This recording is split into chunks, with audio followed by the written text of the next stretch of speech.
university. I had a little sister, Hanan. She and I were much loved in our home. We were together. We were all happy. School was school. All my friends were there. We learnt our lessons, played together, but I was always small and thin, and at school I was never allowed to forget it. Tiny, they called me.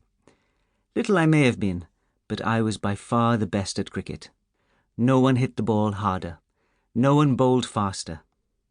The pitch was always bumpy, but it was the same for all of us, and it was fine. Everything was fine. I could read the bounce of every ball they bowled at me, see it onto the bat. I lived for cricket and my family. Everything was good. Well, mostly. Every night I went to sleep wishing I would score more runs the next day or take more wickets. And I prayed I would be a little taller in the morning. I would measure myself against the mark Mother had made on the wall. The next day, I would often score more runs, or take more wickets, or both, but I was never any taller. Hanan was still taller than me every morning, and she was 2 years younger than me. Then the war came to our town, and I had other worries, more serious worries. I do not know to this day why the war came. It was on the morning of my 10th birthday, I remember. We heard the planes in the sky, and then the bombing began. We were in school. There was nowhere to hide, nowhere to run to. At the end of that day, our home was in ruins.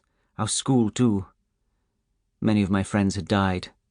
I was there when they were buried. I helped to bury them. Father died, too, when the planes came again the next morning, and so did most of our sheep. Then we discovered Hanan was missing. We looked and we called, but we never found her. Only Mother and I were left. We had nothing. No shelter, no food, no father, no sister, no daughter.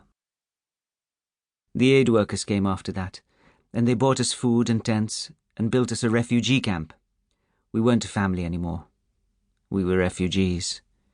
We lived in that camp a long time. The aid workers were from England, and they were very kind to us. They smiled at us, and we liked that. It cheered our hearts. There were doctors and nurses who were good to us. It was cold through that winter, but we survived. The refugee camp was never a home for us. It was a place of shelter, that's all.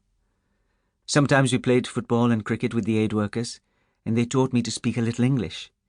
They were amazed at how good I was at cricket. I liked to amaze them. It made them smile. But then one day Mother said it was not safe for us to stay, and that she was sure the planes would come again, or the soldiers. Many in the camp had decided to leave, and we would go with them. So Mother and I, and a few others, we left the camp in the middle of the night and began to walk. We walked for weeks and weeks. We walked over the mountains, through the desert, followed where the others went, all of us with only one thing on our minds: to find somewhere far away from the war, anywhere that was a place of peace, where there was food and water and shelter, where we could be safe. How long and how far we walked, I do not know. Sleep was our only comfort. You can forget when you are asleep. Waking up was the worst part of every day. I wanted only to stay where I was, curled up on the ground and never get up again. I was so tired, too tired to care any more. Mother saved my life every morning. She would never let me lie there. She always said that if I didn't get up and walk on, I would die, and she wasn't going to let that happen. She would tell me sometimes that she could smell the sea, and that I had to be strong and brave like Father and Hanan had been. She promised me that beside the sea there would be a boat waiting for us to carry us to safety, to a new life in a new home, where there would be lots of smiling people like the aid workers and doctors and nurses in the camp, and where there would be no more war and no bombing. All I had to do, Mother said, was put one foot in front of the other. Her love and her promises were all that kept me walking. There were wire fences, there were lorries, there were trains, there were more refugee camps. The police beat us.